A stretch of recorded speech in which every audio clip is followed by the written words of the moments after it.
నమస్తే, welcome to with news. Political టాక్కు స్వాగతం. తెలంగాణలో ప్రస్తుతం జరుగుతున్నటువంటి తాజా రాజకీయాలపై ప్రత్యేక విశ్లేషణ ఇప్పుడు చూద్దాం. మనతో పాటు మాజీ ఎమ్మెల్సీ కపిల్వాయి దిలీప్ కుమార్ ఉన్నారు. వారితో విశ్లేషణ ముచ్చటిద్దాం. విశ్లేషణని మన భరత్ గారు అందిస్తారు. Welcome to political talk. ముఖ్యంగా ఈ రాజకీయాల్లో ఏం జరుగుతుంది, తెలంగాణ రాజకీయాలతో పాటు దేశ రాజకీయాల్లో ఈ వారం ఏం జరుగుతుంది అనే దాన్ని మనం ప్రత్యేకంగా పొలిటికల్ టాక్లో విశ్లేషించడానికి మనకు దిలీప్ గారు వచ్చారు. దిలీప్ గారు ముందుగా మనకు అంటే ప్రారంభించినట్టయితే గత 15-20 రోజుల నుంచి చూసుకున్నట్టయితే ఒడ్ల చుట్టే రాజకీయం తిరుగుతుంది. రాజకీయం అంతా ఒడ్ల చుట్టూ, అటు పార్టీల టార్గెట్ అయినా ప్రభుత్వాల టార్గెట్ అయినా ఒడ్ల చుట్టే తిరుగుతుంది. అసలు ఒడ్ల కొనుగోలు అనేది ఎందుకు అంటే ఈ ఇష్యూ ఇంత సీరియస్ అవ్వడానికి కారణం ఏంటి, ఎవరి పాత్ర ఎంత ఉందనుకోవచ్చు అంటారు ఈ ఈ సమస్యలో? Okay, good morning everybody.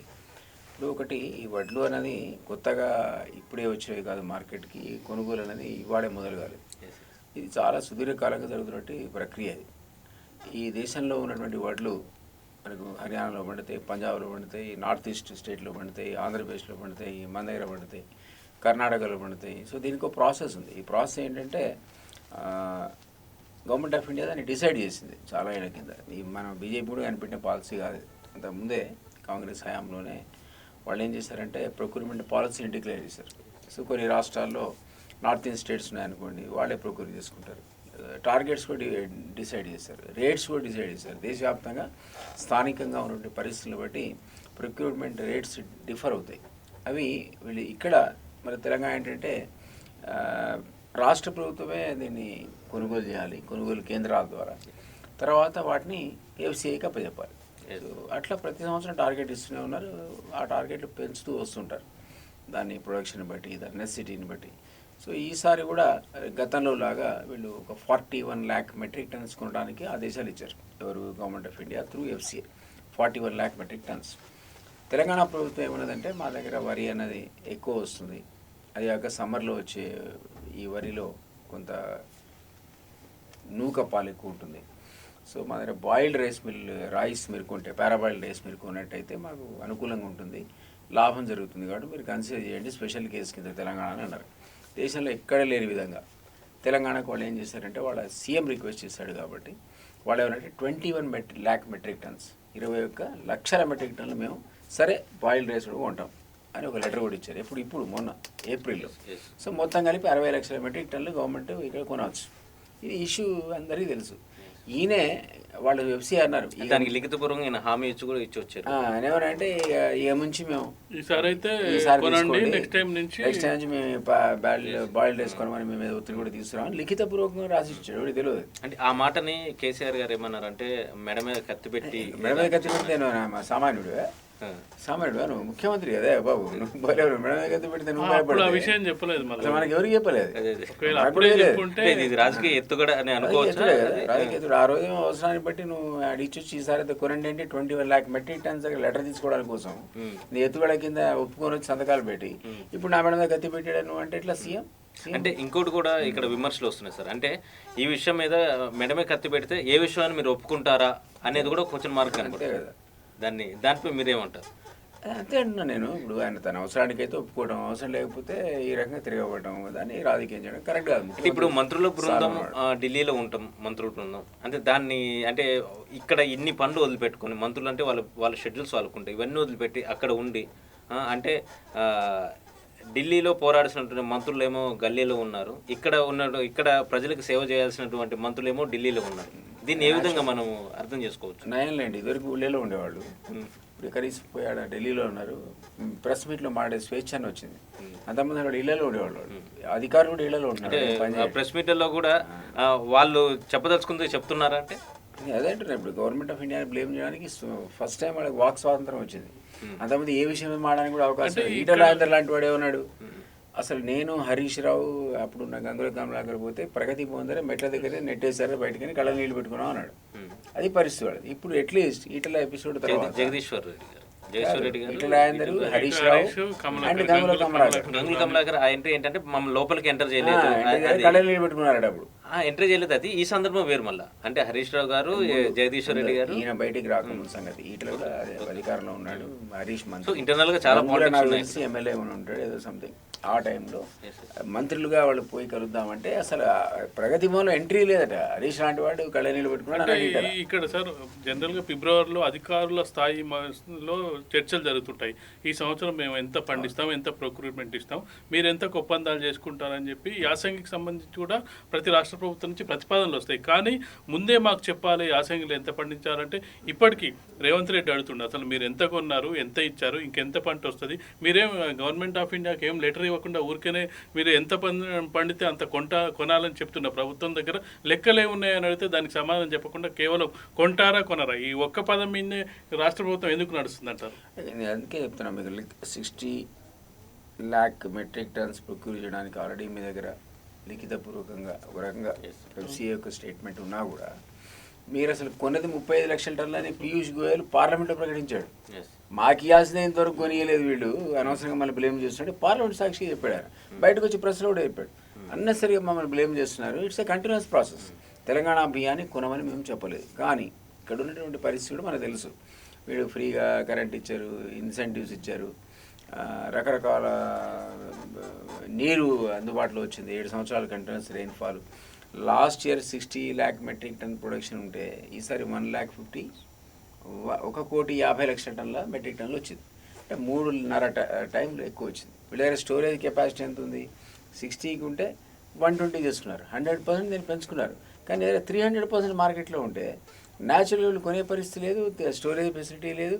అది కళాల మీదకి వచ్చి కళాల నుంచి గోడౌన్లోకి వచ్చి ఇక్కడ మార్కెట్ యార్డ్కి వచ్చి పడిపోయినాయి రైస్ అంతా, అంటే ప్యాడీ వడ్ల మీద పడి ఆత్మహత్యలు చేసుకునే పరిస్థితి. ఇదంతా ఈ వడ్ల రాజకీయం మీద కేసీఆర్ వ్యూహం ఏంటి సార్? అదే వ్యూహం. అంతకుముందు ఓడిపోయాడు, ఇది దారుణంగా ఓడిపోయాడు హుజరాబాద్లో. పబ్లిక్లో ఇమేజ్ పడిపోయింది. టీఆర్ఎస్ సహజంగా పడిపోయింది. ఎన్ని ప్రయత్నాలు చేసినా కూడా వాళ్ళు సక్సెస్ కాలేకపోయారు కదా. ఆ కోపం మీద కూడా ఉన్నాడు, ఆగ్రహావేశాలతో. సో ఎట్లా దీన్ని ఓవర్కమ్ కావాలనేది ఒక స్టెప్. సెకండ్ ఆయన ఇంట్రెస్ట్ ఏంటంటే గవర్నమెంట్ ఆఫ్ ఇండియాను బదనాలు చేయాలి. బీజేపీ కూడా బలోపేతం అవుతుంది, బలపడుతుంది. సో దాన్ని ఆపుకోవాలి. కాబట్టి ఆయనకు రెడీమేడ్గా ఈయన మనకే తెలియదు కదా, ఆయన కత్తి మన మీద కత్తి పెట్టి ఈయన సంతకం పెట్టించడం మనకు తెలియదు. రైతుకి ఏం తెలుస్తుంది? రైతు అనేవాడికి కేంద్రంగా ఉంటుందా, రాష్ట్రంగా ఉంటుందా, లేకపోతే వడ్లు ఉంటుందా, పారాబైల్ రైస్. ఇప్పుడు కేసీఆర్ చెప్పే వరకు రైతులకు తెలియదు కేంద్రమే కొంటుందనే విషయం. ఇన్నాళ్ళు కేంద్రమే అసెంబ్లీలో చాలా సార్లు ప్రకటించాడు కదా, లాస్ట్ గింజ వరకు నేనే కొంటా అని చెప్పి కేసీఆర్ ప్రకటించడం జరిగింది. ఆయన కొన్నాడా? ఇన్నేళ్ల నుంచి కూడా కొన్నది కేంద్రమే ఆయన చెప్పుకున్నాడు. ఇప్పుడు చెప్తున్నాడు. మనలాంటి వాళ్ళు కూడా ఇప్పుడు కొత్తగా అర్థమైందంటే సుతులికి కూడా కేంద్రమే డబ్బులు ఇస్తుంది, వడ్లకి కేంద్రమే ఇస్తుంది, కోనే సంచులకు ఇస్తుంది, ప్యాకింగ్ అన్ప్యాకింగ్, లోడింగ్ అన్లోడింగ్ కూడా కేంద్రం వేసింది. ఇప్పుడు అర్థమైంది మనకు. అయితే డబ్బులు రియంబర్స్మెంట్ ఒక రోజు లేట్ కావచ్చు, 10 రోజులు లేట్ కావచ్చు. It's a continuous process. So దాన్ని ఆయన వాడుకునే ప్రయత్నం చేశాడు. ఫస్ట్ ఎంపీల ద్వారా వాడుకునే ప్రయత్నం చేశాడు. వాళ్ళ పీయూష్ గోయల్ మాట్లాడిన తర్వాత వాళ్ళకు ఏం చేయాలో అర్థం కాక మొత్తం సెషన్ బాయ్కాట్ చేసి వచ్చారు, ప్రయోజనం ఏం లేకపోయినా. మీరు అన్నట్టు ఢిల్లీలో ఉండాల్సిన ఎంపీలు వచ్చి గల్లీకి వచ్చి ప్రెస్ మీట్లు పెడుతున్నారు. గల్లీలో కూడా పెట్టలేదు, గల్లీలో ప్రచారం చేస్తున్నారు, పోరాడుతున్నారు, రైతుల దగ్గరికి పోనే పోలేదు. పీయూష్ గోయల్ మాడుతున్నాడు అక్కడ. ఇక్కడ ఉన్నటువంటి మంత్రులు, రాష్ట్రంలో ఉండాల్సిన మంత్రులు ఢిల్లీలో ఉన్నారు. సార్ ఈ మధ్య మనం చూసుకున్నట్టంటే కేసీఆర్ ప్రెస్ మీట్లలో ప్రధానంగా బీజేపీ పార్టీని, ఇక్కడ లోకల్ బీజేపీ పార్టీని, అదేవిధంగా అక్కడ సెంట్రల్ గవర్నమెంట్ని వాళ్ళ మీద మాట్లాడే ప్రయత్నం చేస్తున్నారు. కానీ కాంగ్రెస్ పార్టీని ఒక్క మాట కూడా అనే ప్రయత్నం చేయట్లేదు. అంటే దీని వెనకాల ఏమైనా వ్యూహం ఉండొచ్చు? ఆయన వ్యూహకర్తనే, అందులో అనుమానం ఉంది. ఆయనకు వ్యూహాలు అనేది డెఫినెట్లీ లాస్ట్ టైం మీడియా దగ్గర డిబేట్ కూడా అయిపోయా. కాంటెంపరీ పాలిటీషియన్స్లో అతనంత వ్యూహకర్త లేడర్. శత్రుగారిని మెచ్చుకోవాల్సిందే కదా మనం. ఆ వ్యూహం అతని దగ్గర ఉంది, కాదనే విషయం కాదు. మీకు ఎగ్జాంపుల్ చెప్తాను. మంత్రులకు పీయూష్ గోయల్ అన్నాడట, ఏమని మీకు పని పాటలేదు, పెద్ద ఆగ్రహావేశాలు, ప్రెస్ మీట్లు, మంత్రులకు పని లేదంటే. మీకు ఒక ఎగ్జాంపుల్ చెప్తాను, గతంలో జరిగింది. మన దగ్గర నిజామాబాద్ నుంచి సంతోష్ రెడ్డి అని ఒక మంత్రి ఉండేవాడు. ఆయన రాజశేఖర రెడ్డి హయాంలో టీఆర్ఎస్ అందులో భాగస్వామ్యం ఉంటే రవాణా మంత్రి ఉన్నాడు. ఆయన పాపం ఢిల్లీకి వచ్చాడు కేసీఆర్ కలవడానికి.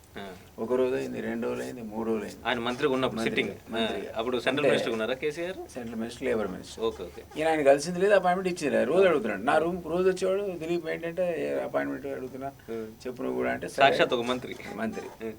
నేను రోజు 3వ రోజు చెప్పాను, సరే మంత్రి ఆయన పనులు ఉంటాయి, ఏం పని ఉంటుంది వాడికి, ఏం పని ఉంది అక్కడ అన్నాడు. ఎవరికి? సంతోష్ రెడ్డి తన మంత్రికి ఏం పనుందంటే వాడికి ఉండమని ఇంకో 2 రోజులు అన్నాడు. అంటే మంత్రులకు పరిపాట లేదని పీయూష్ గోయల్ అనడంలో తప్పు లేదంటున్నా నేను. ఈయనే చెప్పాడు పరిపాట ఉండదు వాళ్ళకని నాకే. ఆ తర్వాత 4 రోజులు కలిసాడు సంతోష్ రెడ్డి. 4 days వెయిట్ చేయించి నువ్వే గెలవంగా ఎవరిని నీ ఓన్ పార్టీకి టీఆర్ఎస్ పార్టీ నీ మంత్రి నీ తరఫున ఉన్నటువంటి మంత్రికి నువ్వే గెలవకపోతే పీయూష్ గోయల్ ఎందుకు కలుస్తున్నాడు? వేరే పార్టీ కలవకూడదని అనట్లేదు, కానీ ఈ యాటిట్యూడ్ గురించి చెప్తున్నా. సో ఇట్లాంటి యాటిట్యూడ్ నీకే ఉంది కదా. పీయూష్ గోయల్ బదనాం చేసేలా ప్రైమ్ మినిస్టర్ ఆఫీస్కు 3 రోజులు పోయా, నాకు అపాయింట్మెంట్ ఇవ్వలేదు అన్నాడు. తర్వాత పిఎం ఒక అఫీషియల్ ప్రెస్ బులెటిన్ రిలీజ్ చేసింది ఏమంటే అసలు ఆయన మమ్మల్ని అపాయింట్మెంట్ అడగలేదని. ఇది పరిస్థితి. అంటే ఇవన్నీ మీకు గతంలో బాగా ఎక్స్పీరియన్స్ వాడుకుంటాడు, ఊరికే చెప్పేస్తాడు వాడు, ఏదో మాట వేస్తాడు, వాస్తవం ఉండదు, అది అబద్ధాలు చెప్తాడు ఈజీగా అలవోకగా. అంటే ఇప్పుడున్న మీడియా ఈ ప్రపంచంలో ఈజీగా అబద్ధాలు చెప్పే నమ్మే పరిస్థితి లేదు. ఖచ్చితంగా కూడా ఒక పేపర్ కాకుంటే మరో పేపరు, ఒక మీడియా కాకుంటే మరో మీడియాలో నిజాలు తెలుస్తూనే ఉంటాయి. అయితే ఇక్కడ సమస్య తెలిసి ఏం చేస్తారు, యూనివర్సిటీ వాడు 100 శిశుపాలుడు 100 తప్పులా మీకు 100 తప్పులు పెట్టాడు, దళితుడిని ముఖ్యమంత్రి చేస్తా ఎందుకు చేయలేదు చెప్తాను ఎగ్జాంపుల్ లాగా. అంటే అది 3 ఎకరాలు ఇస్తా ఇది నడుస్తుంది కదా. అదంతా అన్నాక సెకండ్ టర్మ్ ప్రజలు ఇచ్చారా లేదా? 3 ఎకరాలు భూమి ఇస్తా ఇవ్వలేదు, ఎప్పుడన్నా అన్నాడు. 1,00,000 ఎకరాలు 1,00,000 నాగళ్ళు పెట్టి రామోజీ ఫిల్మ్ సిటీ ఉందా అన్నాడు, ఎప్పుడన్నా చూపించండి అన్నాడు. ఏదైనా మాట్లాడితే నేను ఎప్పుడన్నా ఇంటికి వద్దాం సాధ్యమా? మెడ మీద తలకాయను ఎవడన్నా నమ్ముతాడా? ఆ మాట అంటే కరెక్ట్ అన్నాడు. ఇది ఇంటికి ఉద్యోగం నేను ఎప్పుడన్నా అన్నాడు మీరు అన్నట్టుగా. ఏం చేస్తారు మీరు అంటే అట్లా వీళ్ళు ఈయన అన్నవి అబద్ధాలు అని పాప ఉస్మానియా పిల్లలు 100 పెట్టారు శిశుపాలుడు తప్పులా. బట్ ఈవెన్ దెన్ ఆయన ప్రజలని కేసీఆర్ మాట తప్పుడు తలనాన నరుకుంటాడు మాట తప్పుడు అన్నాడు, మడమది అది కూడా అన్నాడు. మరి ఏది ఎన్నిసార్లు మాట తప్పావు? 100 సార్లు తప్పావు. సో ఇదంతా పాలిటిక్స్లో హీఈస్ ఎక్స్పర్ట్, ఆయనకు తెలుసు అది. ప్రజల మెమొరీ అన్నది చాలా షార్ట్ లివ్డ్ మెమరీ ఉంటుంది వాళ్ళకని తెలుసు. దాని అడ్వాంటేజ్ అబ్సల్యూట్గా తీసుకుంటాడు అతను. ఇలా నాలా మొహమాట పడాడు. అంటే ఇక్కడ చూసుకున్నట్టయితే ఈ వ్యూహాలన్నీ విఫలమై హుజూరాబాద్ ఎన్నిక సందర్భంగా టీఆర్ఎస్ చాలా కాన్సన్ట్రేట్ చేసింది, హుజూరాబాద్ కోసమే దళిత బంధు తెచ్చింది, అయినా కానీ ఓటమి చెందింది. అంటే కేసీఆర్ వ్యూహాలు ఫెయిల్ అయినాయి అనుకోవచ్చు అంటారు. చాలా సందర్భాల్లో సక్సెస్ అవుతాయి, బట్ ఒకటండి వ్యూహాలైనా ఎప్పుడు సక్సెస్ అవుతాయని కూడా అనడానికి వీల్లేదు. ఫర్ ఎగ్జాంపుల్ రాజీనామాల మీద రాజీనామాలు, కరీంనగర్లో రాజీనామా ఇస్తే ప్రమాణం మేరతో గెలిచాడు. తర్వాత 17 మంది ఎమ్మెల్యేలతో, తర్వాత 5 ఎంపీలతో రాజీనామా చేయించాడు ఉద్యమకారులు. తీసుకుంటే రాజశేఖర రెడ్డి పీరియడ్ చేస్తే ఏమైంది, 10 మంది ఎమ్మెల్యేలు, 2 ఎంపీలు గెలిచారు, అంతా వాషౌట్ అయ్యారు. అన్నిసార్లు ఆయన వ్యూహం సక్సెస్ కాలే కదా. అప్పుడే కదా ఈటల అందరిను రాజశేఖర రెడ్డి అన్నాడు పట్టుబరి 10 సీట్లు లేదు, ఎక్కడ తలకాయ పెట్టుకుంటావు ఇది రాజేంద్ర అన్నాడు. అయితే సార్ అంటే కేసీఆర్ ఏది వ్యూహం ఏది చేసినా కానీ ఆయన ఒక 1 year అడ్వాన్స్గా ఆలోచిస్తారు. అంటే దీనివల్ల మనకు అడ్వాంటేజ్ ఏంటి, పొలిటికల్గా అడ్వాంటేజ్ ఏంటి, డిసడ్వాంటేజ్ అని ఆలోచిస్తారు. అయితే రైతు బంధు ఆలోచించిన విధంగా అంటే రైతు బంధు ఇంత సక్సెస్ అయితేనే బహుశా ఆయన కూడా అనుకొని ఉండుండరు. సో అట్లనే దళిత బంధు కూడా అయితే అని ఆయన ఎక్స్పెక్ట్ చేసి సో ఇప్పుడు విఫలమైందని ఆయన భావించి ఉండవచ్చు. దీని గురించి అంతా బయటికి ప్రజల్లో డిస్కషన్ వచ్చి ఇప్పుడు అందరికీ తెలిసిపోయింది కాబట్టి కొంత ఫెయిల్ అయి ఉంటుంది. అదర్వైజ్ మీకు రైతు బంధు అనేది మన ఎవరికి కూడా తెలియని పద్ధతిలో రైతులది మనందరం ఇక్కడ కూర్చొని సెకండ్ టర్మ్ రాదనుకుంటున్నాం. రకరకాల అనలైజ్ చేసాం, ప్రభుత్వ వైఫల్యాలు, ఇట్లాంటి అబద్ధాలు, ఈయన మోసగాడు అని మనకు తెలిసినట్టుగా పబ్లిక్ కూడా అయితే అక్కడ రైతు బంధు ప్రజల్లోకి వెళ్ళిపోయి రైతులంతా మీకు అసలు చెప్పకుండా ఒకటి వెళ్ళిపోయింది, డైరెక్ట్ వాళ్ళ అకౌంట్లో డబ్బులు పడుతున్నాయి, పెన్షన్లు బెనిఫిషరీస్ ఉన్నారు. మీరు ప్రజల డబ్బు ప్రజలకు ఇచ్చినా వాళ్ళు అనుకుంటారు కేసీఆర్ ఇచ్చాడు అనుకుంటారు. అంటే గతంలో లేదు కాబట్టి సెకండ్ టర్మ్ అతను రావడానికి ఎక్కువ సీట్లతో రావడానికి అవే కారణం. రైతు బంధు అంటే నెక్స్ట్ కూడా అంటే కరెంట్ కావచ్చు, రైతు బంధు కావచ్చు, పెన్షన్లు కావచ్చు, ఇవన్నీ డెఫినెట్లీ బాగా పబ్లిక్ లో మనం ఎవరైనా కూడా క్యాలిక్యులేట్ చేయని విధంగా వెళ్ళిపోయినాయి, పర్క్యులేట్ అయిపోయినాయి. అంటే ఒక్కోసారి కేసీఆర్ ఇచ్చిన స్టేట్మెంట్ ఏంటంటే ఇంకా నా దగ్గర చాలా పథకాలు ఉన్నాయి, ఇంకొక పథకం బయటికి తీస్తే ఇంకా దళిత బండి అనుకోవచ్చు, అది ఆ పథకాన్ని అనుకున్నాడు. కానీ అది అప్పటికి పబ్లిక్ అర్థమైపోయింది, మన డబ్బులే ఇస్తున్నాడు, అందరికి ఇవ్వలేని ఓపెన్ లెక్కలు కనబడుతున్నాయి. ఒక హుజరాబాద్లో ఇస్తే మీకు ఎంత 4,000 కోట్లు 5,000 కోట్లు అవసరం అయితే ఎంటైర్ స్టేట్లో ఇవ్వడానికి 1,70,000 కోట్లు అవసరం అయితే ఆయనే చెప్పాడు కదా, ఆర్థిక మంత్రి చెప్పాడు. ఆయన చెప్పాడు 1,70,000 కోట్లు ఎట్టిస్తానండి. ఆయన టర్మ్ మొత్తంలో 5 ఏళ్లలో ఉన్న బడ్జెటే నీకు సంవత్సరానికి 1,70,000 కోట్లు మించి లేనప్పుడు ఆ మొత్తం రాష్ట్ర బడ్జెట్ తీసుకెళ్ళి ఆయనకి ఇప్పుడు జీతభత్యాలు ఉంటాయి కదా సగానికి పైగా. ఇప్పుడు పెన్షన్లు, వడ్డీలు నియోజకవర్గానికి 100 మందికి అంటారు, అది మరింత వివాదం అయ్యే అవకాశం లేదంటారా? ఉంటుంది అది, కానీ బట్ దాన్ని కంటిన్యూస్ ప్రాసెస్ అని చెప్పడానికి ఇది కూడా ఒక డబుల్ బెడ్రూమ్ ఇల్లు లాగానే అలానే 100 మందికి ఇచ్చేస్తాడు, 100 మంది ఇట్లా సాధ్యపడుతుంది. 100 మంది అంటే ఊరికి ఒకరికి రాదు, అది ఎట్లాగో టీఆర్ఎస్ కార్యకర్తలు అందరికి ఇస్తా ఎమ్మెల్యే ఉంటాడు. అనుచరులకే డబుల్ బెడ్రూమ్లు ఏదైతే నిరంతర పథకం అంటాడో ఇది కూడా అదే నిరంతర పథకం. ఇది ఆగేది కాదు అని కొంటే 20 ఏళ్ళు నడుస్తుంది అనమాట. అంటే మళ్ళీ నెక్స్ట్ కూడా ఇంకా నేను బీసీలకు నేనే ఇస్తా, వస్తా, మైనార్టీలకు అది ఇస్తా, ఇస్తా, ఇవన్నీ కూడా అన్నప్పుడు మిగతా వర్గాల్లో అంటే కూడా శాంపుల్ టోకెన్ కొంత వ్యతిరేకత వచ్చే అంటే తెలంగాణలో 18% దళిత సామాజిక వర్గం ఉంది సార్. ఇప్పుడు బీసీ సామాజిక వర్గం ఎక్కువ ఉంటుంది. సో వాళ్ళని ఎట్లా కన్విన్స్ చేస్తారు సార్? ఇస్తాడు, ఇట్లాంటిదో పథకం తీస్తాడు రేపు పొద్దున వాళ్ళకి ఓన్లీ బీసీలు అని మొదలుపెట్టి శాంపుల్గా టోకెన్కి ఇస్తాడు. మిగిలిన వాళ్ళతో ఇస్తుంటారు మాకు వస్తుంది మాకు వస్తుంది అంటే సామాన్య ప్రజలు ఇది అబ్జర్వ్ చేయట్లేదు అనుకుంటూ అని భావించవచ్చు. ఏ వాళ్ళు ఇస్తారు పాపం. ఇప్పుడు మీకు 100 ఉద్యోగాలకు నోటిఫికేషన్ ఇస్తే 1,00,000 మంది అప్లై చేస్తారు. అప్లై చేసిన ప్రతి ఒక్కరు కూడా 100 ఉద్యోగాలు నాకే వస్తాయి అనుకుంటాడు, రావు. ఆఖరికి 99,900 మంది ఏమవుతుంది చెప్పండి మీరు? సర్వీస్ కమిషన్కే రాశాడు కదా, సిస్టంలోనే అప్లికేషన్ పెట్టుకున్నాడు కదా, వాడి పరిస్థితి ఏంటి? వాడి అప్పుడు అంతకుముందు మీరు ఇంటర్వ్యూ చేస్తే నాకు వస్తే ఖచ్చితంగా అంటాడు, పోయినాక ఫ్రస్ట్రేషన్ గురవుతాడు.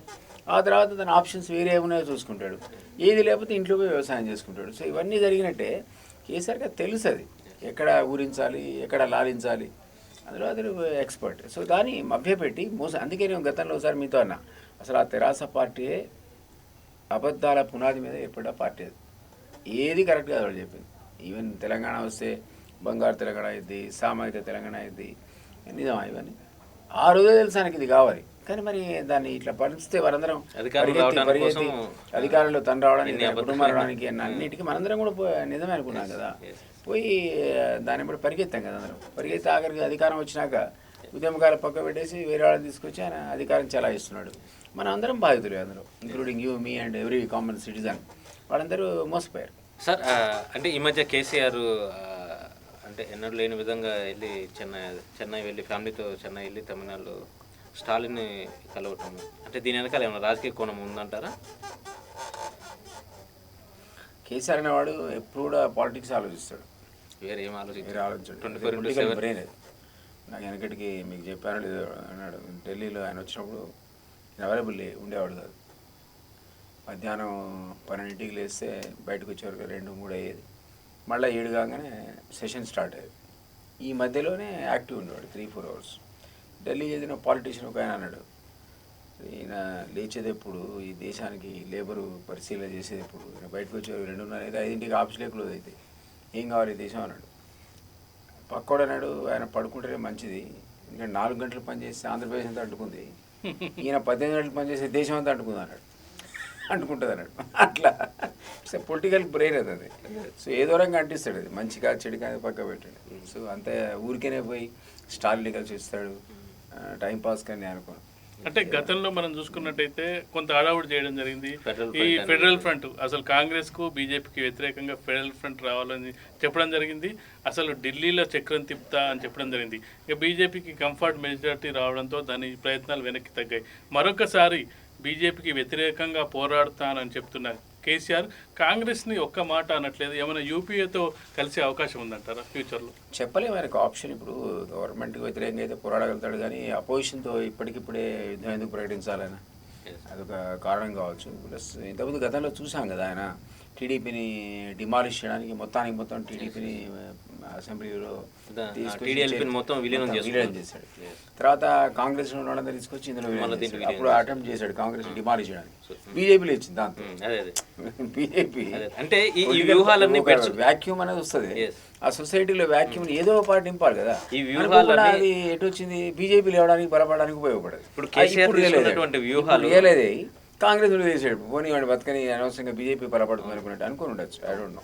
అంటే ఈ వ్యూహాలు అన్నీ బెడ్స్ కొడుతున్నాయి అని, అంటే గతంలో చూసినట్టయితే 2018 ఎలక్షన్ల తర్వాత లోక్సభ ఎలక్షన్ 2019 లోక్సభ ఎలక్షన్లో కొంతమందికి ఎంపీ టికెట్ నిరాకరించడం, వాళ్ళే బీజేపీలో పోయి ఇప్పుడు వాళ్ళే ఆ బీజేపీలో కొంచెం లీడ్ తీసుకునే పరిస్థితి నెలకొంది. అంటే మన జితేందర్ రెడ్డి గారు కావచ్చు, లేకపోతే వివేక్ కావచ్చు. సో వీళ్ళే ఎక్కువ, అంటే కేసీఆర్ మీద బాగా కోపం ప్రతీకారం ఉన్నట్లు తెలుస్తుంది. సో అది కూడా ఆయన వ్యూహాత్మక తప్పిదం అనవచ్చు. అంటే అప్పుడు వాళ్ళకి టికెట్లు ఇస్తే ఏ గోళ లేకుండా ఉండేది కదా. ఇప్పుడు ఉన్నటువంటి పరిస్థితిని బట్టి అంచనా వేస్తాడు కానీ ఫ్యూచర్ ఎట్లా యాంటిసిపేట్ చేస్తాడు. ఇప్పుడు మీకు అంటే వాళ్ళు స్ట్రాంగెస్ట్ లీడర్ కదా సార్, ఇప్పుడు వివేక్ కావచ్చు, జితేన్ రెడ్డి గారు మనం అనుకుంటాం, ఆయన అనుకోడు కదా, ఆయన ఎవరిని కేర్ చేయడు. ఇప్పుడు ఒక నరేంద్ర తీస్తాడు, విజయశాంతిని తీస్తాడు, విజయశాంతి కూడా నన్ను తీస్తాడు, తర్వాత విజయరామారావుని తీసేసాడు, రవీంద్ర నాయక్ని తీసాడు, చంద్రశేఖర్ని తీసాడు, రెహమాన్ తీసాడు, ఎన్ఎం శ్రీనివాసుని తీసాడు, జిట్టా బాలకృష్ణ తీసాడు. ఇంతమంది తీస్తే ఏం కాలే, ఎవరికి వాళ్ళు అందరం రకరకాల ప్రయత్నాలు చేస్తాం. ఈటల రాజేంద్రని తీస్తే బ్యాక్ ఫైర్ అది ఊహించలేను. ఇంత పెద్ద ప్రభుత్వ నాకే వాడ తీసొదల బారేయండి అనుకున్నాను. అట్లాంటిది ప్రభుత్వ డబ్బులు 4,000 కోట్లు ఖర్చు పెట్టాడు, అన్ని పథకాలు తీసుకెళ్ళి 400 కోట్లు ప్రైవేట్గా పెట్టాడు. ఇంత పెడితే కూడా ఫస్ట్ టైం తీవ్రమైన ఎదురు దెబ్బ తగిలింది దానికి. సో నేనేమంటానంటే అన్ని సందర్భాల్లో అందరూ కూడా సక్సెస్ కాలేరు, అన్ని సందర్భాల్లో అన్ని వ్యూహాలు కూడా ఫలించవు. సో ఈరోజు ఆ వ్యూహం పెడుచుకుంటున్నప్పుడు దానికి ఆల్టర్నేటివ్ ఆలోచిస్తాడు. అంతమంది ఏమనుకున్నా అంటే ఇక్కడ ఈ రాష్ట్రంలో మేము తప్ప కాంగ్రెస్ అవసరం లేదు, బీజేపీ అవసరం లేదు, టీడీపీ అవసరం, తొక్కి పారేద్దాం అనుకోండి, వైఎస్ఆర్సీపీతో సహా చేశాడు. చేస్తే ఇంతకుముందు నేను అన్నట్టు వ్యాక్యూమ్ వచ్చి వ్యాక్యూమ్లో బీజేపీ బలపడదు. ఇక్కడ ఒక ఇంపార్టెంట్ విషయం కనిపిస్తుంది దిలీప్ గారు. కాంగ్రెస్ను కొట్టడం ఈజీ అనుకుంటున్నాడు కేసీఆర్, కానీ బీజేపీని కొట్టడం కష్టం. ఎందుకంటే మనం చూసాం హుజూరాబాద్ ఎన్నిక చూసాం, అలాగే నాగార్జున సాగర్, అక్కడ ప్రధాన ప్రత్యర్థి కాంగ్రెస్ని ఈజీగా ఓడించగలిగిండు. అదే దుబ్బాక హుజూరాబాద్ తీసుకున్నప్పుడు ఈ రెండు బీజేపీ ప్రత్యర్థులు, ఈ 2 చోట్ల ఓడిపోవడం జరిగింది. అలాగే జిహెచ్ఎంటీలో అంటే బీజేపీని కొట్టడానికి చాలా కష్టపడాల్సి వస్తుంది. కాంగ్రెస్ అయితే ఈజీగా కొట్టొచ్చు, ఒకవేళ గెలిచినా మళ్ళీ తనలో కలుపుకోవచ్చు అనే వ్యూహంతో ముందుకెళ్తుండ అనుకోవచ్చు అంటే ఉండొచ్చు. ఎందుకంటే కాంగ్రెస్ అనేది అచేతన అవస్థలో దేశవ్యాప్తంగా. ఇక్కడ అతను రేవంత్ రెడ్డి వచ్చాడు కాబట్టి కాస్త కూర్చో అది పుంజుకుంది, మీకు ఆ వ్యవహారం యాక్టివిటీ కనపడుతుంది. అక్కడ మళ్ళీ ఇది కాదు బీజేపీ పోతుంది కాంగ్రెస్ వస్తుందంటే ఇక్కడ కాస్త చూసినట్టు ఉండేవాడు. కానీ అటు ఉండడం మరి అదే లేదు. బట్ అక్కడ ఉన్న పరిస్థితి కాదు కదా, అదే దేశవ్యాప్తంగా కాంగ్రెస్ బలపడే పరిస్థితి ఎక్కడా లేదు అసలు. ప్లస్ కాంగ్రెస్ హయాంలో జరిగినటువంటి స్కాములు కానీ, అప్పుడు మంత్రులు ఐఏఎస్ ఆఫీసర్లు జైలు పోయిన పరిస్థితి బీజేపీ హయాంలో చెప్పుకోదగ్గ ఎక్కడుంది చెప్పండి. అంత అవినీతి ఆరోపణలు మీరు ఏమీ చేయలేరు. ఇది జరిగింది, స్కామ్ జరిగింది అని మీరు అనలేదు. కాబట్టి డెఫినెట్గా కొన్ని అంశాల్లో ప్రతిపక్షాలకు బీజేపీ విధానాల పట్ల వ్యతిరేకత ఉన్నా ఓవరాల్ గవర్నెన్స్ లోపల బీజేపీ తప్పు చేసిందని ఎవరు అనడానికి వీళ్ళని పరిస్థితుంది. కాబట్టి మోడీ 3rd టైం కూడా ఆయన వచ్చేటువంటి అవకాశం చాలా క్లియర్గా కనపడుతుంది. కేసీఆర్ లాంటి రాజకీయవేత్తకు వ్యూహకర్తకి ఆ మాత్రం అర్థం కదా. సో నా ఉద్దేశంలో దీన్ని ట్రయాంగులర్ కాంటెస్ట్ పోతే తనకు లాభం జరుగుతుంది అనుకుంటున్నాడు ఇప్పుడున్న పరిస్థితిలో. అంటే ఒక పక్క బీజేపీ బలపడాలి, ఇంకో పక్క కాంగ్రెస్ బలపడాలి. ఉన్న 100 ఓట్లు ముగ్గురు పంచుకుంటే తనకు లాభం అవుతుంది. హైదరాబాద్ ఎమ్మెల్సీ ఎలక్షన్ కానీ ఇప్పుడు 30-35% మించి గ్రాడ్యుయేట్ ఎలక్షన్స్లో ఓట్లు రాలేదు. 2 చోట్ల గెలిచాడు. ఎట్లా గెలిచాడు? అందరు పొడి చేశారు. అక్కడ కూడా అదే పద్ధతిలో ఇక్కడ బీజేపీని కాస్త వదిలేసి కాస్త కాంగ్రెస్ వదిలేసి, ఎందుకంటే దక్షిణ తెలంగాణలో ఒక పార్టీ బలంగా ఉంది, ఉత్తర తెలంగాణలో ఒక పార్టీ బలంగా ఉండటం వల్ల అర్బన్ ఏరియాస్లో బీజేపీ బలంగా ఉంది, సరే పోనీ అనుకుంటాడు. రూరల్ ఏరియాలో కాస్త కాంగ్రెస్ వదిలేస్తే వాళ్ళు బలపడతారు. 3 భాగాలుగా ఓట్లు విభజించబడితే ఇద్దరు కొట్టుకుంటే 3 వాడికి అవకాశం ఉంటుంది కదా. సో ఆ స్ట్రాటజీ ఉంటే ఉండొచ్చు అని అంచనా. సార్ గతంలో మీరు కేసీఆర్తో చాలా కాలం పనిచేశారు, దగ్గర నుంచి చూసిన వ్యక్తిగా మీరు హుజూరాబాద్ ఎలక్షన్లో ఓడిపోయిన తర్వాత కేసీఆర్ గారి దగ్గరికి పోవాలంటేనే చాలా మంది భయపడిన పరిస్థితి ఉందని అన్నారు. అంటే గతంలో ఎలక్షన్ ఓడిపోయినప్పుడు ఎలా ఉండేది పరిస్థితి? కేసీఆర్ గారిని కలవాలి, ఆయన ఫ్రస్ట్రేషన్ గురైపోతాడు, ఊరికనే డిసప్పాయింట్ అవుతాడు. ఉద్యమం పీక్లో ఉన్న టైంలో ఏదో ఇంతకుముందు నేను చెప్పిన 10 సీట్లు గెలిచినప్పుడు, 2 ఎంపీలు గెలిచినప్పుడు చాలా ఫ్రస్ట్రేషన్ గురై రిజైన్ చేశాడు. అధ్యక్షుడి స్థానంలో వాడు రాజీనామా చేసి జయశంకర్కి పంపాడు. అసలు జయశంకర్ గారికి పార్టీకి సంబంధం లేదు, ఆయన ఈవెన్ టీఆర్ఎస్ మెంబర్ కూడా కాదు. సరే ఆ రాజీనామా పట్టుకొని జయశంకర్ గారు, విద్యాసాగర్ గారు, పార్టీలో ఉన్న సీనియర్ లీడర్లంతా దాదాపుగా 1 వారం రోజుల పాటు రోజు బదిలాడు. ఆయన ఆఖరికి ఒప్పించి బలవంతంగా మళ్ళీ తీసుకొచ్చి సీట్లో కూర్చోబెట్టారు. సో అట్లా ఆయనకు అది అలవాటు. అంటే ఈ విధంగా ఇప్పుడు హుజూరాబాద్ ఎలక్షన్ హైదరాబాద్ కూడా ఆయన ఫ్రస్ట్రేషన్ గురి చేసింది, తీవ్రమైన ఫ్రస్ట్రేషన్ గురి చేసింది. కానీ అధికారంలో ఉన్నాడు కాబట్టి అప్పుడే ఉద్యమకారుడిగా చాలా ప్రెషర్లో ఉన్నాడు. అంటే ఈ బాధ్యతలు ఎవరైతే హుజూరాబాద్ బాధ్యతలు ఎవరికి ఇచ్చారో వాళ్ళని బాగా తిట్టినట్టు అవి కూడా కొన్ని వార్తలు బయటకు చేస్తాడు. అవన్నీ అందులో అనుమానం ఉంది. కానీ తిడతాడు, ఇన్ఛార్జీలు తిడతాడు, అందరిని తిడతాడు, ఇంట్లో వాళ్ళని తిడతాడు, పోయి పడుకుంటాడు రూమ్లో తలుపు పెట్టి. అందులో మీకు అనుమానం లేదు. కానీ బట్లా బయటకు వస్తాడు ఒక స్ట్రాటజీతో. అందులోనే బియ్యాన్ని పట్టుకున్నాడు, కేంద్రాన్ని పట్టుకున్నాడు, కేంద్రాన్ని తినడం మొదలు పెట్టాడు. ఇవన్నీ పార్ట్ ఆఫ్ హిజ్. మనము నిజానికి కేసీఆర్కు రైతు ఉన్నాడా పోయాడా చచ్చాడా అనేది అంత పెద్ద కన్సర్న్ ఉన్న వ్యక్తి కాడు. ఉంటే ఇంతమంది అమరుల కుటుంబాలకి పార్టికల్ ఇంటికి ఉద్యోగం చేయడం, వాళ్ళకి కావాల్సిన డబ్బులు ఇవ్వడం పెద్ద కష్టమా? ఇక్కడ నార్త్లో, హర్యానాలో, పంజాబ్లో పంజాబ్ రైతులకు ఇస్తా అని చెప్పి ప్రకటించిన ఇక్కడ 30 లక్షలు ఇవ్వచ్చుగా. మన దగ్గర చచ్చిపోయాడు 30 ఇచ్చి 63 ఇవ్వాలి. ఆ సోయినవాడు కాదు ఆయన, ఓన్లీ ప్రతిదీ పొలిటికల్గా చూస్తాడు.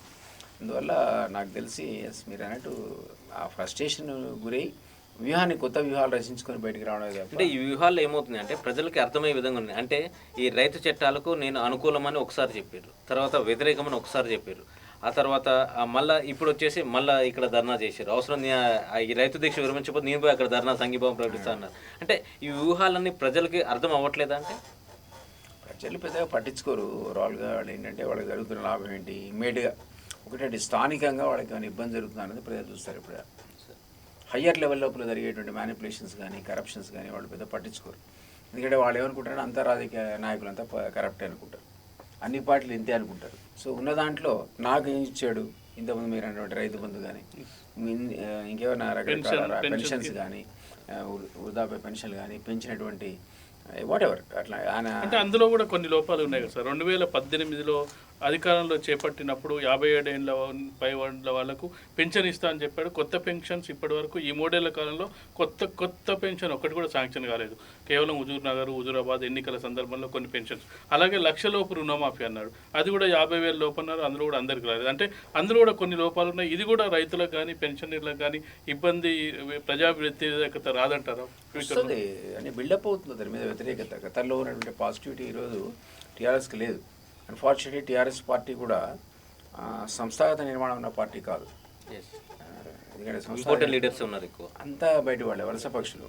ఎదురుకోసారి వాళ్ళు వాడారు వలస పక్షులు, అంతా బయట నుంచి వచ్చిన వాళ్ళే. నేను అధికారంలో ఉన్నప్పుడు వచ్చి వాళ్ళని వాళ్ళే తప్ప వెళ్ళిపోయేవాళ్ళే. ఈయనతో పాటు ఉద్యమంలో నడిచిన వాళ్ళు కాదు వాళ్ళు. ఉద్యమం మీద కమిట్మెంట్ ఉన్న వాళ్ళు ఎప్పుడైనా ఆయనతో ఉండేవాళ్ళు. ఆయన కనుక అధికారం ఇచ్చిన ఆయనకు కాన్ఫిడెన్స్, వీళ్ళు ఎటుపోలే మన వాళ్ళని బయట వాళ్ళకి ఇచ్చారు. వీళ్ళు మళ్ళీ మీరు అధికారులు రేపొద్దున మిమ్మల్ని పిలవాలంటే మొత్తానికి వలస పక్షులు లాంటిగా లేచి వెళ్ళిపోతారు వాళ్ళంతా. ఒక్కరు ఒక క్షణం కూడా ఆలోచించారు దీనికోసం.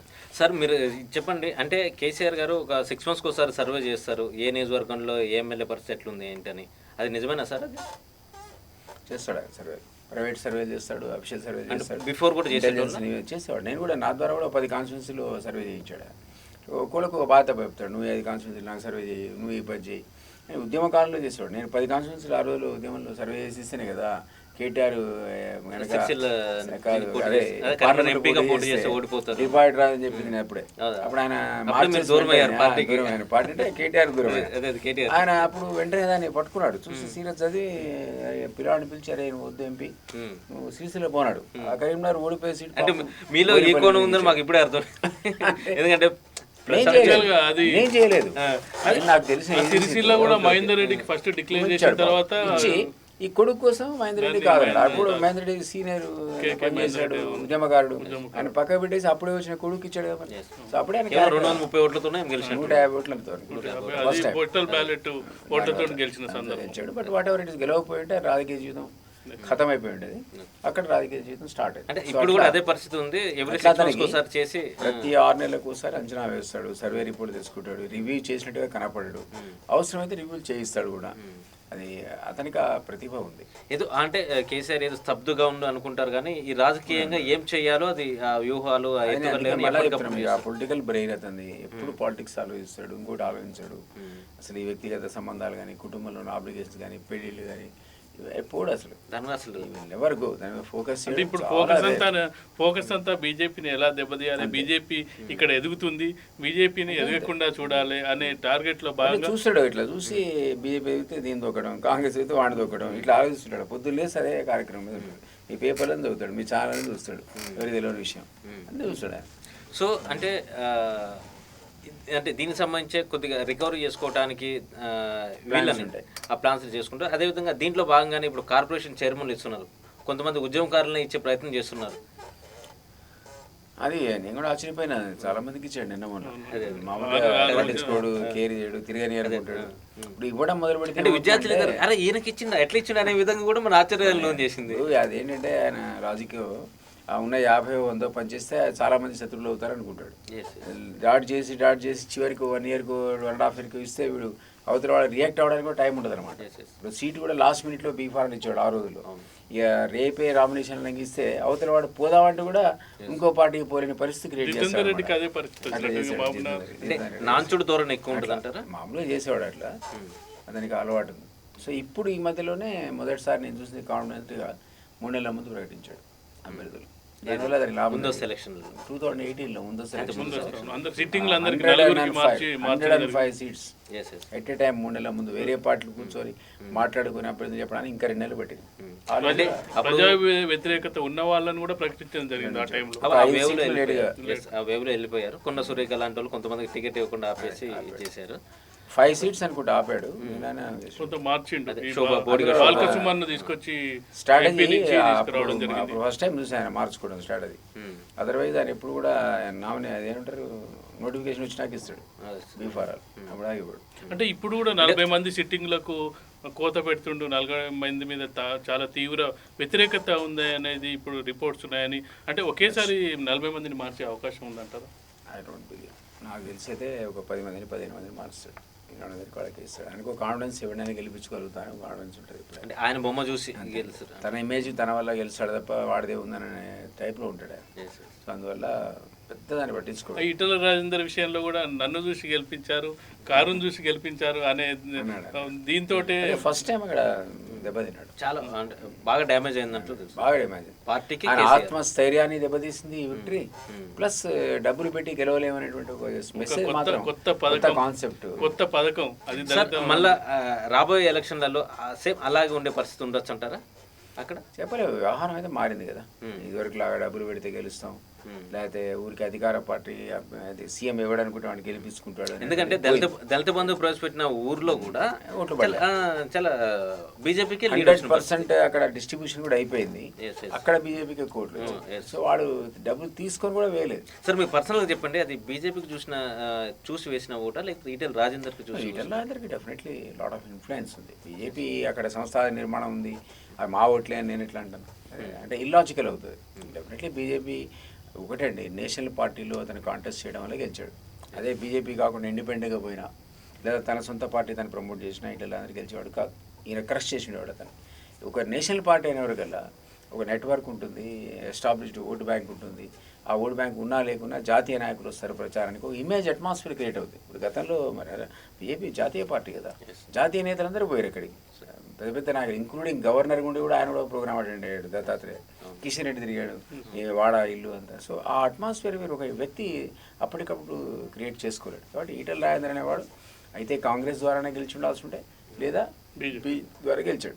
అంతేగా మొదట్లో ఇండిపెండెంట్ గా వెళ్దామని ఆలోచన నేను కూడా చెప్పాను, నువ్వు సక్సెస్ కావాలి. కాబట్టి ఇండిపెండెంట్గా పోటీ చేసినా లేదా తన పార్టీ ప్రమోట్ చేసినా ఈటెల రాజేందర్ గెలిచేవాడు కాడు. కాబట్టి డెఫినెట్లీ బీజేపీ కూడా ఆయనకి ఉపయోగపడ్డది, దానికి కాదలేమా. సార్ తెలంగాణలో బీజేపీ విషయం చూసుకుంటే బీజేపీలో కూడా లుకలుకలు మొదలయ్యాయి, ఆధిపత్య పోరు ఎక్కువైంది అనేది వినపడుతుంది బయటకు వస్తున్నట్టు. ఏ పార్టీలో ఉండవండి అంటే బీజేపీలో చాలా తక్కువ ఉంటుంది బీజేపీలో, కానీ బీజేపీలో కూడా ఈ వలసదారులు ఎక్కువ కావడం వల్ల బాగా పాత వాళ్ళకి వలసదారులకి ఇప్పుడు కొద్దిగా ఫైట్ నడుస్తుంది, చాలా టఫ్ ఫైట్ అని అంటున్నారు. అట్లా ఏం నేను అది అనుకోను. అంతర్గతంగా గ్రూపులు లేని పార్టీ ఏది లేదు, ప్రతి పార్టీకి సహజంగా ఉంటాయి. కాస్త కూస్తో బీజేపీకి ఒక ఫిలాసఫీ, దానికి రూల్స్, హైకమాండ్ భయపడే పరిస్థితి, హైకమాండ్ మోడీ అనేవాడు వద్దనుకుంటే తీసేస్తారు. ఈ పార్టీలో సాధ్యం అది, ఇంకో పార్టీలో సాధ్యపడదు అది. థర్డ్ టర్మ్ మోడీ అవసరం లేదు, ఇంకొని పెట్టుకుందాం అనుకున్నారనుకోండి, దే ఇంప్లిమెంట్ దట్. అట్లా అసలు అమిత్ షా కూడా సీట్ ఇవ్వకపోవచ్చు, నేనే అట్లా అనుకుంటే, వాడు అనుకుంటే ఆ అవకాశం ఒక బీజేపీలోనే ఉంది, ఎక్కడ లేదు. మీరు అదే కాంగ్రెస్లో హెరిడిటీ ఏమంటారు అనువంశిక, ఇప్పుడు పంజాబ్ సీఎం దియంలోనే వెంటనే ఆయన వేరే అమిత్ షాని కలవడం వేరే చేయడం జరిగింది. సో అట్లా బీజేపీలో మాత్రం డెఫినెట్లీ డిఫరెంట్ పాలసీస్ ఉంటాయి, వాళ్ళకి అసలు రూల్స్ రెగ్యులేషన్స్ ప్రోటోకాల్స్ ఇవన్నీ ఉన్నాయి. కానీ సహజంగా వ్యక్తులు వచ్చినాక ఘర్షణ ఉంటుందా? ఒక కాన్స్టిట్యూన్సీలో 2 పవర్ఫుల్ లీడర్స్ వచ్చారనుకోండి, ఆయన మధ్య పోరాటం అయితే ఉంటుంది కదా. అల్టిమేట్గా అది ఎడిదారి తీస్తుంది, ఎవరికి సీట్ ఇస్తుంది నేను ఇప్పుడే చెప్పలేను, ఎందుకంటే నేను అప్పటికప్పుడు అసెస్ చేసుకొని 6 నెలల ముందు వాళ్ళు ఇస్తారు. ఇప్పటికిప్పుడు ఇవన్నీ అదే నేను చెప్పినట్టుగా మోడీ గారికి మీ సీటు మీకే అని, అమిత్ షాకి నీ సీట్ నీకే అనే పరిస్థితి ఈ పార్టీలో అయితే ఉండదు.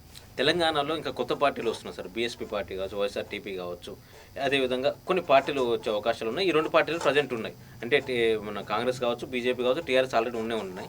సో నెక్స్ట్ రాబోయే ఎలక్షన్లలో ఎలాంటి పోరు ఉండే అవకాశం ఉండదు. వైఎస్ఆర్సీపీకి ఓట్లు పడతాయని ఏది అనుకోనండి. ఆర్ఎస్ ప్రవీణ్ కూడా పాలిటిక్స్ అంత ఈజీ కాదు సార్. కొంత ఇన్ఫ్లుయెన్స్ ఉంటుంది ఎక్కడైనా సరే. మీకు మన దగ్గర సీట్లు అని వాళ్ళు పోయి మన బీఎస్పీ బీఫారాలు తీసుకుని గెలిచిన వాళ్ళు ఉన్నారు. ఫర్ ఎగ్జాంపుల్ ఇంద్రకరణ్ రెడ్డి, కోనేరు కోనప్ప. అదే పదిలో గతంలో డీకే అరుణ ఆమె కూడా సమాజ్వాదీ పార్టీని తెచ్చుకుంది కదా, తెచ్చుకొని గెలిచింది కదా. వాళ్ళు ఏంటంటే స్థానికంగా పవర్ఫుల్ లీడర్స్, వాళ్ళందరూ వాళ్ళే గెలవలేటువంటి శక్తి ఉన్న వాళ్ళు. 100 మంది 40 మంది పోటీ చేయాలనుకోండి, ఈమె స్థానికంగా ఉండి 39 నెంబర్లో ఉందనుకోండి. ఎందుకంటే first recognise national party symbol ఉంటుంది, తర్వాత ఇక్కడ రీజనల్ పార్టీస్ ఉంటాయి, తర్వాత మీకు ఇండిపెండెంట్స్ ఉంటారు. ఎక్కడో పోయే బదులు ముందు పేరు కనపడాలి, దాంతో విడిపోయి బీఫారాలు తెచ్చుకుంటారు. అంటే ఎవరు ఏ పార్టీలో టికెట్ రాని వాళ్ళు టికెట్ తెచ్చుకుంటే టాప్ లో వాళ్ళ పేరు వస్తుంది. అట్లా గెలిచిన వాళ్ళు ఉన్నారండి. మీరు చెప్పిన పేర్లన్నీ కూడా వాళ్ళు స్థానికంగా అంత బలం, వ్యూహాత్మకంగా ఇండిపెండెంట్ గా మనకు ఇతను గెలిచాడు. ఇండిపెండెంట్ జనతా పార్టీ మన నరసింహులు గెలవలే, కోమిరెడ్డి రాములు కూడా మన ఆయన గెలిచాడు, ఇండిపెండెంట్ గెలిచాడు ఆయన. సో కొన్ని సందర్భాల్లో అది సాధ్యపడుద్ది, ఆ స్థానికంగా వాళ్ళకున్న పరపతి. ఎలక్షన్ లో కూడా వైరా సంబంధించినట్టు కానీ ఇండిపెండెంట్ క్యాండిడేట్ గెలిచిన పరిస్థితి అట్లా జరుగుతుంది కదా. వెరీ రేర్ అది. కాబట్టి ఓవరాల్గా మాత్రం పార్టీలు అనేది అందువల్ల ఆ కారణం చేత ఏమన్నానంటే ఒక పొలిటికల్ పార్టీ అన్నప్పుడు ఆర్ఎస్ ప్రవీణ్ సంబంధించిన పార్టీ కావచ్చు, ఓట్లు పడతాయి. దిలీప్ గారు ఒకటి తెలంగాణలో డిఫరెంట్ మనకు పొలిటికల్ ఏరా కనిపిస్తుంది. ఇప్పుడు ఏపీ పాలిటిక్స్ తీసుకున్నప్పుడు తెలుగుదేశం, కాంగ్రెస్, అంతకుముందు కాంగ్రెస్ ఉండే, ఇప్పుడు వైసీపీ, టీడీపీ మధ్యలోనే పోటీ ఉంటుంది. ఈ తెలంగాణలో తీసుకున్నప్పుడు కొన్ని చోట్ల బీజేపీ 2-3 సీట్లు గెలిచారు. గతంలో కూడా ఎంఐఎం గెలిచే పరిస్థితి, అలాగే లోక్సత్తా గెలిచింది, అలాగే సిపిఎం, ఇప్పుడు కొత్తగా బీఎస్పీ వచ్చింది. అంటే తెలంగాణలో అన్ని పార్టీలను ఆదరించే ఒక కల్చర్ ఉంది. అందులో భాగంగా వీళ్ళు ఓట్లు చీల్చి ఏది పార్టీకైనా డ్యామేజ్ చేసే అవకాశం లేదంటే ఉంటుంది కొంత. అందుకే కదా ఎంత మనం అనుకుంటే గ్రాడ్యుయేట్ ఎలక్షన్స్లో ఒకళ్ళిద్దరు విత్డ్రా అయిపోతే తీర్మానం వల్ల గెలిచిండేవాడు ఇక్కడ, అవునా కదా. ఇక్కడ ఒకళ్ళిద్దరు విత్డ్రా అయితే రామచంద్ర గెలిచిండేవాడు. సో ఈ 2 చోట్ల కూడా మనం చూసాం అది. So it happens. ఇండిపెండెంట్లో కూడా ఓట్లు పడతాయి, కొన్నిసార్లు సింబల్ బట్టి పడతాయి. ఇప్పుడు టీఆర్ఎస్ పోయి మాకు బస్సు ఎవరికి కేటాయించొద్దు అని అడగలేదు, ట్రక్ సింబల్ ట్రక్ ఎవరికి కేటాయించొద్దు అన్నారు. బస్సు వద్దు, ట్రక్ వద్దు, రైలు ఇంజిన్ వద్దు. ఈ 3 కార్లు పోలు ఉన్నాయి కదా. అక్కడ కరీంనగర్లో బై ఎలక్షన్లో పడ్డప్పుడు ఒక అభ్యర్థికి రైలు ఇంజిన్ గుర్తు, అతనికి 10,000 ఓట్లు వచ్చాయి. అసలు ఎవడో తెలియదు ఎవడికి. సింబల్ బట్టి కన్ఫ్యూజ్ చేస్తారు. కొన్నిసార్లు మీరు అన్నట్టు ఆ పార్టీ కాస్త కూస్తే ఓట్ బ్యాంక్ ఉంటుంది. సో అది ఆ వ్యక్తిని డ్యామేజ్ చేసే లెవెల్లో ఉంటే ఉండొచ్చు కదా. ఇప్పుడు ఇండిపెండెంట్గా వాళ్ళు గెలిచిన వాళ్ళు ఆ సింబల్కు కాస్త కూస్త సింబల్ ద్వారా కూడా కొన్ని ఓట్లు వస్తాయని ఉంటాయి కదా మనకు. ఇప్పుడు అది మీకు మనం అనుకున్న జిట్టా బాలకృష్ణారెడ్డి సిలిండర్ ఏదో గుర్తుండేది ఆయనకి పాపం. ఆ సిలిండర్ తనకిచ్చిన గుర్తులు ఓడిపోయాడు ఒక సందర్భంలో.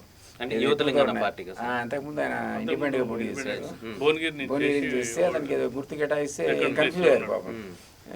గుర్తు వల్ల ఓడిపోయాడు. అప్పుడు చాలా తక్కువ మంది ఓడిపోయాడు. ఇప్పుడు నెక్స్ట్ టైం చాలా హ్యూజ్ మార్క్ ఓడిపోయాడు. కానీ ఉమామారెడ్డి గెలిచిన సందర్భంలో మహాకూటమి అభ్యర్థిగా ఉమామారెడ్డి గెలిచింది. అప్పుడు ఇతను ఇండిపెండెంట్గా ఆల్మోస్ట్ ఆమెను బీట్ చేసే లెవెల్కి వచ్చాడు. తనకి ఇచ్చిన సింబల్ అట్లాంటిది ఇండిపెండెంట్కి వచ్చింది. అతనికి 5-6 వేలు ఓట్లు పడి ఓడిపోయాడు. అట్లా కొన్ని సందర్భాల్లో కన్ఫ్యూజన్ కూడా క్రియేట్ అవుతుంది. బట్ ఇప్పుడు అదే ఇతను ఒక ఇండిపెండెంట్గా అక్కడైతే తన గెలిచే స్థానాన్ని దాకా వచ్చాడు కదా, పోటీ ఇచ్చాడు కదా.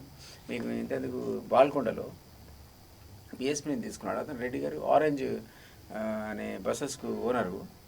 అతను నెంబర్ 2 పొజిషన్లో ఉన్నాడు. అతను 3rd ప్లేస్లో సిట్టింగ్ ఎమ్మెల్యే ఉన్నాడు మన అనిల్, అంతకుముందు పీఆర్పీ నుంచి అనిల్ 3rd ప్లేస్ పడిపోయాడు. ఆరెంజ్ ఓనర్ 2nd ప్లేస్కి వచ్చాడు ఆయన. ఇదే బీఎస్పీ సంబంధించిన యూనిఫామ్ తెచ్చుకొని. ఇవన్నీ జరుగుతాయి. సో అతను మరి డెఫినెట్గా అనిల్ యొక్క గెలుపును ప్రభావితం చేసి ఉంటాడు కదా రూలింగ్. అతను ఇది కనుక లేకపోతే దాత్రికి అనిల్. మీ కార్యాచరణ ఏంటి సార్? మీరు ప్రత్యక్ష ఎన్నికల్లో పాల్గొనబోతున్నారా నెక్స్ట్, లేకపోతే నామినేటెడ్ ఎక్స్పెక్ట్ చేస్తున్నారా? మీ కార్యాచరణ ఏంటి సార్? నేనే ఇప్పుడు అనుకోలేదు. గతంలో మల్కాజిగిరి కాంటెస్ట్ చేశాను కాబట్టి అక్కడ ఉన్న రామచంద్రరావు గారు, అగోదరరావు పని రామచంద్ర ఇప్పుడు బీజేపీలోనే ఉన్నాడు కాబట్టి అతను ఎంపీగా పోదామని అనుకున్న ఆలోచనలో ఉన్నాడు. కాబట్టి న్యాచురల్గా నేను ఆబ్వియస్ ఛాయిస్ అవుతా అక్కడ బీజేపీకి.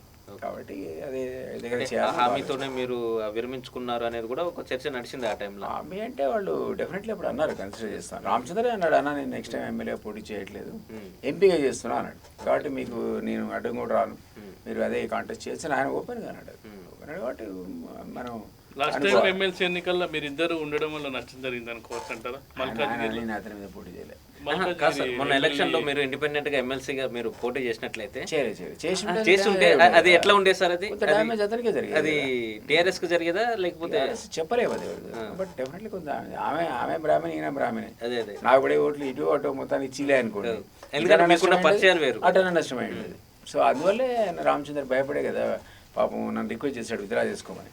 అంటే మీరు గతంలో ఖమ్మం, నల్గొండ, వరంగల్ పోటీ చేసిన పరిస్థితి ఉంది, అంటే ఇటు ఎందుకు ఆలోచించారు సార్? అప్పుడు కోదండరామ గారు వచ్చాడు, మన వాళ్ళ డెలిగేషన్ పార్టీ వాళ్ళు వచ్చి ఆయన అక్కడి నుంచి పోటీ చేస్తున్నాడు, మీరు చేయొద్దు అని రిక్వెస్ట్ చేశారు. సరే ఆయన ఒక ఐకాన్ 6 రోజులు ఉద్యమాన్ని సగం పోరాటం లీడ్ చేశాడు. మీరు ఎక్స్పెక్ట్ చేశారు సార్ అక్కడ పరిస్థితి అట్లా ఉంటుందని ఎక్స్పెక్ట్ చేశారు? నేను అనుకోలే అప్పుడు ఆ టైంలో వేద్దాం అనుకున్నా, గెలుస్తాడేమో సరే నేను విత్డ్రా చేసుకుంటున్నాను. నేను విత్డ్రా చేసుకున్న మరుక్షణంలోనే తీర్మానం మల్లన్న. అంటే ఎందుకు సార్ నల్గొండలో చూసుకున్నట్టయితే అంత ఉద్యమకారులే, ఒకవైపు తీర్మానం మల్లన్న, ఒకవైపు అందరు ఉద్యమకారులే, ఉద్యమంలో పనిచేసిన వాళ్ళే, చాలా కమిట్మెంట్ గా పనిచేసిన వాళ్ళే ఒకే చోట పోటీ చేసిన పరిస్థితి. నేను ప్రెస్ మీట్ లో అది చెప్పా, చెరకు సుధాకర్కి మద్దతు ఇస్తూ ఏం చెప్పానంటే ఇక్కడ ఉద్యమకారులు ఒకరి మీద పోటీ పడకూడదు, మీరందరూ కూర్చొని మాట్లాడుకొని విత్డ్రా అయితే ప్రకటించండి, ప్రకటిస్తే ఎవరోళ్ళు గెలుస్తారు తప్ప ఇట్లా మనం అనుకుంటే లాభం ఏంటని. నేత ఒకళ్ళ కోసం అయితే విత్డ్రా చేసుకున్నా కదా, ఆ రకంగా మిగిలిన వాళ్ళు కూడా కన్సిడర్ చేస్తే మంచిది అని చెప్పాను, ఇంక్లూడింగ్ చెరకు సుధాకర్. అందరూ కూర్చోండి అంటే వాళ్ళ సాధ్యపడదు రాజకీయాల్లో, అందువల్ల నష్టపోయారు తీవ్రంగా. సార్ నెక్స్ట్ రాజకీయాల్లో ఇప్పుడు కేసీఆర్ యూపీఏ వైపు వెళ్తున్నారు అనేది ఇప్పుడు చర్చ నడుస్తుంది, కాంగ్రెస్కు దగ్గర అవుతున్నారు, కేకే కూడా రాహుల్ గాంధీకి చాలా దగ్గరగా ఉంటున్నారని. కాంగ్రెస్ పార్టీ మరొకసారి కేసీఆర్ని నమ్మే పరిస్థితి ఉంటుందంటారా? కాంగ్రెస్ నమ్మదు, బీజేపీ నమ్మదు. ఎందుకంటే కాంగ్రెస్, నేను ఆయన సోనియా గాంధీ దగ్గరికి అహ్మద్ పటేల్ ఉన్నప్పుడు నలుగురమే. ఆయన ఏమన్నా అంటే మీరు తెలంగాణ ప్రకటించిన మరుక్షణంలో నేను తెరాసను మొత్తానికి విలీనం చేస్తా అన్నాడు. ఆ తర్వాత కాంగ్రెస్ పార్టీ కూడా ఆప్షన్ లేదు కదా సార్ ఇప్పుడు? లేదు, బట్ స్టిల్ వాళ్ళు నమ్మరు. అంటే ఈ ఆప్షన్ ప్రకారం పెట్టుకున్నా అంటే రాజకీయాల్లో శాస్త్ర మిత్రులు ఏమనుకుంటారు, సరే ఇప్పుడున్న సిచ్యువేషన్ లో ఈయన వల్ల మనకు లాభం జరుగుతుంది కాబట్టి పెట్టుకుందాం అనుకుంటారు, అంతే తప్ప 100% నేను విశ్వసించారు. అది నేను చెప్పేది. స్టాలిన్ ద్వారా ఏమైనా ప్రయత్నాలు చేస్తుండే అనుకోవచ్చా? ఎందుకంటే స్టాలిన్ సహజ మిత్రుడు కాంగ్రెస్ పార్టీకి, డెఫినెట్లీ ఈయనకంటే బెటర్ మిత్రుడు ఆయన, నమ్మదగ్గ మిత్రుడు. ఈయన నమ్మదైనడు కాదు. వాళ్ళు బీజేపీతో కలిసినా ఖచ్చితంగా కలిసే ఉన్నారు 5 ఏళ్ళు మన వాజ్పేయి హయాంలో, తర్వాత కాంగ్రెస్ తో నమ్మదగిన మిత్రులే. సో ఆయన ఏమైనా హెల్ప్ చేస్తే ఎవరైనా నమ్మాలి, కానీ అదర్వైజ్ యాజ్ ఇట్ ఈస్ గా సీఎం వాళ్ళు ఆ వ్యూహంతోనే తమిళనాడు వెళ్ళి కలిసినట్టు అని భావించవచ్చు. అంత స్టేచర్ స్టాలిన్ కూడా లేదు అక్కడ, స్టాలిన్ కూడా అంత స్టేచర్ లేదు. ఈయనకు నిజంగా అవసరం అయితే కేకే సరిపోతాడు, ఆ నెగోషియేషన్కి తన దగ్గర కేకేనే సరిపోతాడు. Is a powerful man, direct Sonia దగ్గర పోలిగే శక్తి ఉన్నాడు కదా. So I don't believe Stalin is required. ఈయన నెగోషియేషన్కి ఆయన అవసరం ఉండే అనుకో, కానీ కాంగ్రెస్ యాక్టివ్స్గా నమ్మదిద్దాను. అట్లాగే బీజేపీ కూడా మేము ఇంతకుముందు చెప్పాను ఒకసారి ఇంటర్వ్యూలో, రాజ్నాథ్ సింగ్ దగ్గర కూడా మేము పోయాం. అప్పుడు స్థానిక ఎన్నికల్లో మీతో అలయన్స్ పెట్టుకుంటా సార్, ఈ తెలంగాణ మీద ప్రకటించండి అన్నాడు. అంటే పాప నమ్మి తెలంగాణ ప్రకటన గుర్తుపెట్టినట్టు నన్ను గుర్తుపెట్టాడు పోయినప్పుడు. ఏంది నేను ఇక్కడ చూసా అంటే సార్ నేను అదే దిలీప్ కుమార్ సార్ అన్న. అట్లా రాజ్నాథ్ సింగ్ కూడా నమ్మడింది. రాజ్నాథ్ సింగ్ నమ్మడు అంటే బీజేపీ నమ్మదు, అంతే కదా. బీజేపీ నమ్ముతుందంటే రాజ్నాథ్ సింగ్ చెప్తాడు కదా, అరే జాగ్రత్త బాబు నమ్మడానికి లేదంటాడు. సో ఇట్లా ప్రముఖ జాతీయ పార్టీలు ఇవి కూడా ఈసారి నమ్మవు. బట్ మీరు అన్నట్టు జాతీయ పార్టీ అవసరం ఉంటే ఇష్యూ బేస్డ్ అలయన్స్ అవసరం అయితే మిత్రుడు ఐదేవుడికి కావాలి, శత్రువు ఐదేవుడికి అందులో ఎవరైనా సార్ ప్రాంతీయ పార్టీల వాళ్ళు నమ్మే పరిస్థితి ఉందా సార్? అంటే స్టాలిన్ కావచ్చు, మమతా బెనర్జీ కావచ్చు, ఇంకా వాళ్ళు కూడా ఇదే ఈ రకమైన రిలేషన్ ఉంటుంది. అంటే ఈ అవసరాన్ని బట్టి ఫ్రెండ్షిప్ చేసుకుంటారు, జాగ్రత్తగా ఉంటారు. నమ్మడానికి అతనికి ఇమేజ్ ఉంది, నమ్మదగిన వ్యక్తి కాడు. ఎందుకంటే గతంలో ఇప్పుడు మమతా బెనర్జీకి కానీ లేకపోతే మాయావతికి కానీ అంటే పర్సనల్ గా ఈయన హెల్ప్ చేసిన పరిస్థితి మీ ద్వారా, అది అందువల్ల కొంత ఇంప్రెషన్ ఉంటుంది. ఆ ఇంప్రెషన్ కొంత అడ్వాంటేజ్ ఉంటుంది. బట్ ఎవరు కూడా ఉంటుంది, వాళ్ళు 100% నేను నంబరు. అవసరాన్ని బట్టి అలయన్స్ పెట్టుకుంటారు, సహజం అది. సార్ ఇప్పుడు చెప్పండి, ఇవన్నీ కాదు కేసీఆర్ మీకు ఫోన్ చేసి దిలీప్ మీరు వచ్చేయండి ఇవన్నీ కాదు సరే అయింది అయిపోయింది అంటే అసలు పోయే పరిస్థితి ఉండదు సార్. సమస్య లేదు. ఇన్ని రోజులు పోయినవాడిని ఎంతో మంది చెప్పారు నాకు. ఒక్క జస్ట్ మీరు పోయి అపాయింట్మెంట్ అడిగినా లేదా డైరెక్ట్ ఇంటికి పోయినా మంది స్వాదిస్తాడు, మంత్రి కూడా చేస్తాడు, నాకు తెలుసు చేస్తాడని. కానీ నేను పోలేదు. అప్పటి నుంచి ఇప్పటివరకు పోయినవాడిని రేపో మా పైన కొలాప్స్ అవుతుంటే ఇప్పుడు ఎందుకు పోతా? అంటే ఈ టైంలో కావాలి కదా సార్. ఆయన గుర్తొస్తారు కదా సార్, అంటే లేవలేడిగా పాత మిత్రులు. ఎందుకంటే మనం చెప్పుకున్నట్టుగానే పాత ఉద్యమకారులకు ఇస్తున్నారు కదా.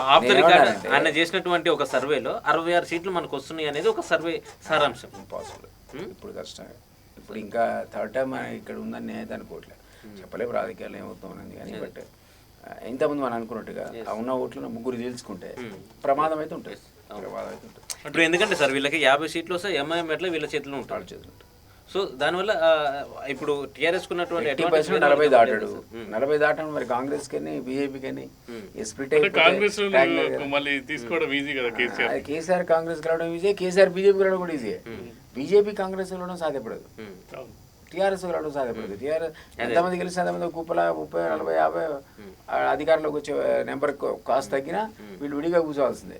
అదే కాంగ్రెస్ ఇది వీళ్ళకి ఆ ప్రాబ్లం లేదు కదా. కాంగ్రెస్ కలవకపోయినా కొంతమంది తీసుకునే శక్తి కేసీఆర్ రెండు జరుగుతాయి. సో అందువల్ల కాంగ్రెస్ ఈయనకున్న అడ్వాంటేజ్ ఈయన బీజేపీ వైపు రాలుతాడు, అటు కాంగ్రెస్ వైపు వెళ్తాడు. ఈ కెన్ గో ఎనీవేర్. అంటే ఇప్పుడు రేవంత్ రెడ్డి చేస్తున్నట్టుగా టీఆర్ఎస్ అలాగే బీజేపీ ఒకటే అనే వాదనలో ఎంతవరకు నిజం ఉందంటారు? I don't believe. ఎందుకంటే సార్ అమిత్ షా గారు చెప్పారు, అంటే ఆయన చేసే అవినీతి నా దగ్గర ఉంది, మీరు ప్రజలకు చెప్పండి అని అంటున్నారు కదా. వీళ్ళు ఏమంటున్నారంటే మీ అవినీతి చిట్టా ఉంటే మీరు కేసులు పెట్టి మరి జైలుకి పంపించచ్చు అని అంటున్నారు కదా. ఇప్పుడు సపోజ్ గవర్నమెంట్ కొలాప్స్ అవుతుంది, మీ అధికారులకు వస్తాం, టైమింగ్ ఉండాలి కదా దానికి.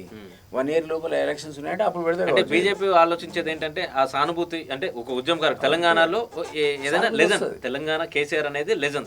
కేసీఆర్ ని జైల్లో పెడితే బీజేపీ జైల్లో పెడితే కొలాప్స్ అవుతుంది అనేది కూడా వాళ్ళు ఆలోచిస్తారు. ఏదైనా కావచ్చు, రేపు సింపతి వచ్చి మళ్ళీ గెలుస్తాడేమో. అన్నసరిగా మీరు గెలుకోవడం తప్ప అంత తెలియదు. గెలిచినట్టు కేసీఆర్ మనం గెలిగినట్టు ఏదో మనకు తెలియదు. తెలియకుండా ఎందుకు 1,00,000 కోట్ల అవినీతి జరిగిందని మనం అందరం మొత్తుకుంటున్నాం. 1,00,000 కోట్లు ఎక్కడ పెట్టాడు? కేంద్రంలో ఉన్న అమిత్ షా తెలియకుండా ఉంటుందా? ఆ ఇంట్లో అటెండర్ పట్టుకుంది అంతే చెప్తాడు, డ్రైవర్ పట్టుకుంది అంతే చెప్తాడు. సరే పలానా సూట్ కేసులో పెట్టాడు, పలానా ఇంట్లో పెట్టాడని. సో ఇంటెలిజెన్స్ నిఘా విభాగాలు, ఈడీ, సిబిఐ విభాగాలకు ఒకసారి మీరు 1-2 కోట్లు దాచిపెట్టి వెళ్తారు, కానీ అది దాటిన తర్వాత ఇంపాసిబుల్ మీరు దాచిపెట్టాం. ఈ విభాగాల దగ్గర ఇన్ఫర్మేషన్ ఉంటాయి. వాళ్ళు ఎప్పుడు వాడాలంటే రాజకీయంగా అవసరమై పార్టీ కన్నా లాభం జరుగుతుంటే వాడతారు తప్ప ఊరికైనా పోయి ఆయన కిరికి బదనామై. ఇప్పుడు వడ్ల గురించి ఎంత బీభత్సం చేశాడు, ఎంత చెప్పుకోవాల్సి వస్తుంది. అయ్యా మేము ఎప్పటి నుంచి ఇచ్చిన పాలసీ కొత్త పాలసీ కాదని మనం చెప్పుకుంటాం కదా.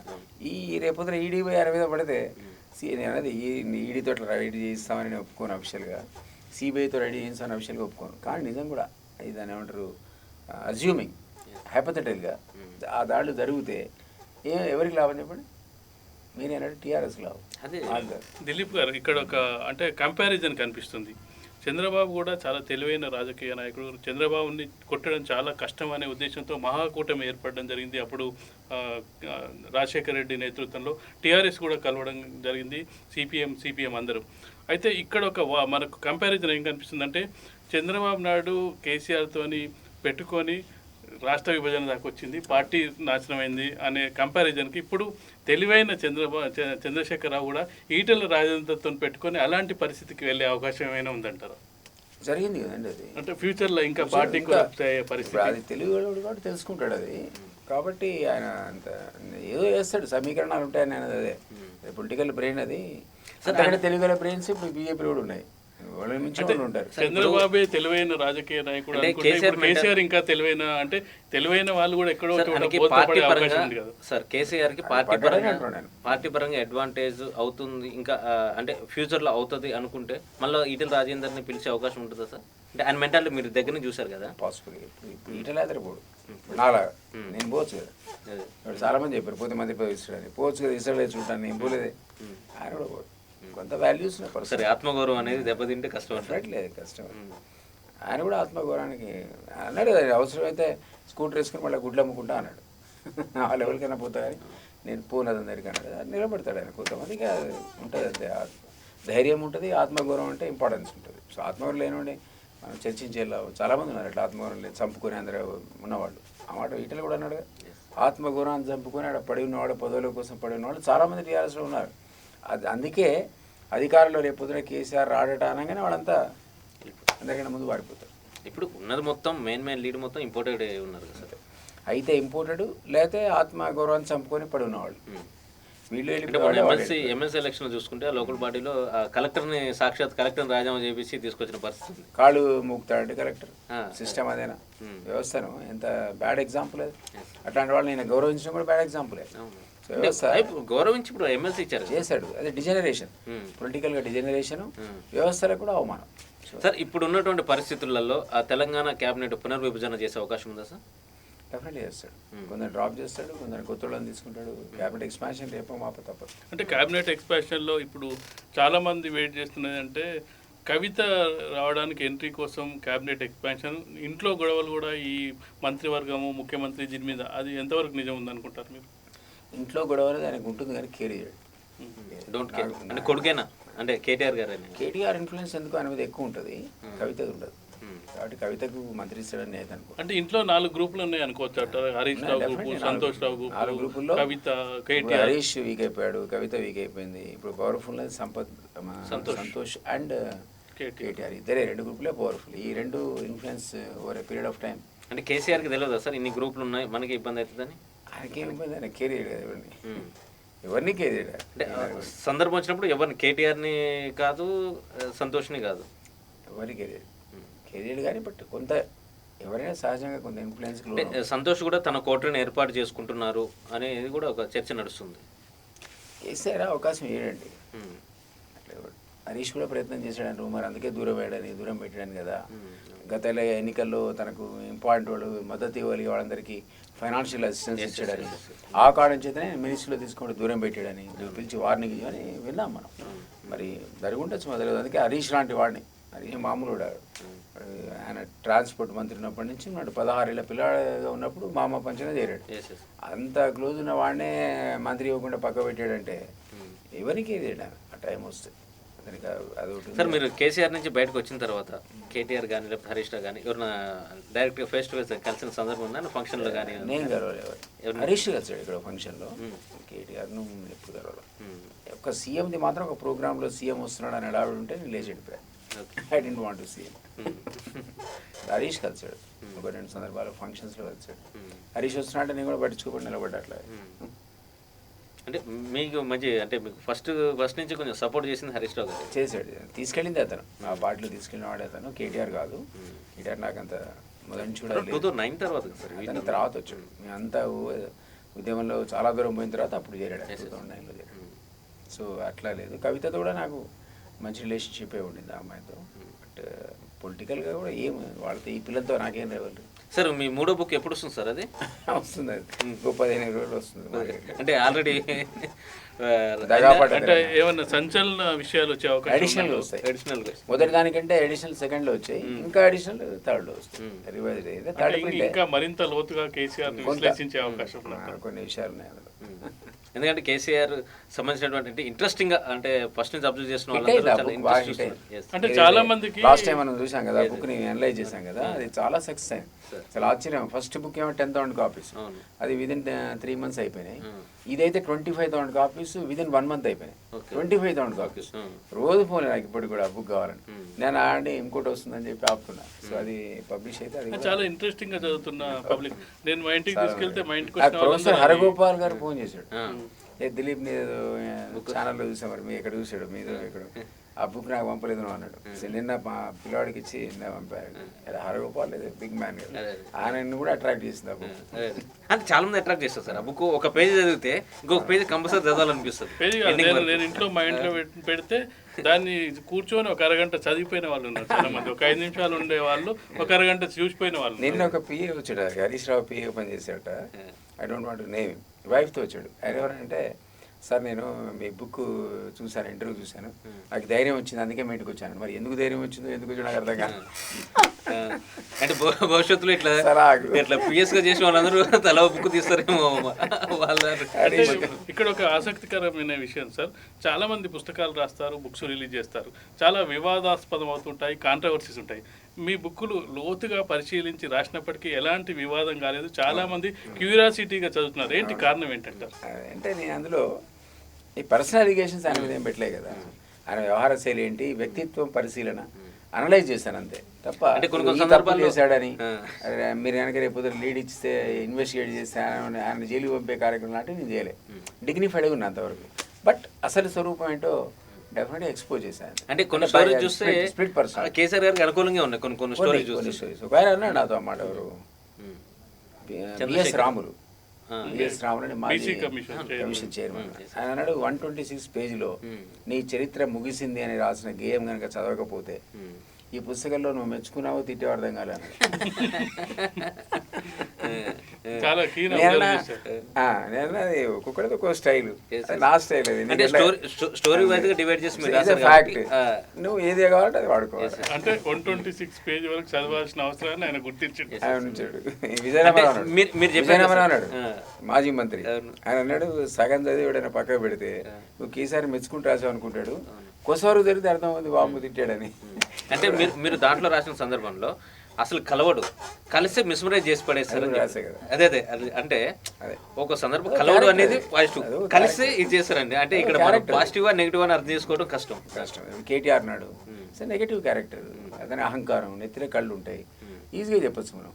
కేసీఆర్ అన్నమాట మీరు వెళ్ళారు, ఇక్కడ మీకు కలవడు, కలిసాడు అనుకో వరాలు ఇస్తాడు. మరి ఎట్లా? హరీష్ రావు గురించి సార్, హరీష్ రావు ఆయనతో హ్యాండ్ గ్లూ లాగా ఉన్నాడు. నేను సమవాయ తీరాదు పెట్టరాదు, తీరాదు పెట్టరాదు. ఆయన పబ్లిక్ అవైలబుల్ ఉంటాడు, గ్రాస్ రూట్ లెవెల్ లీడరు.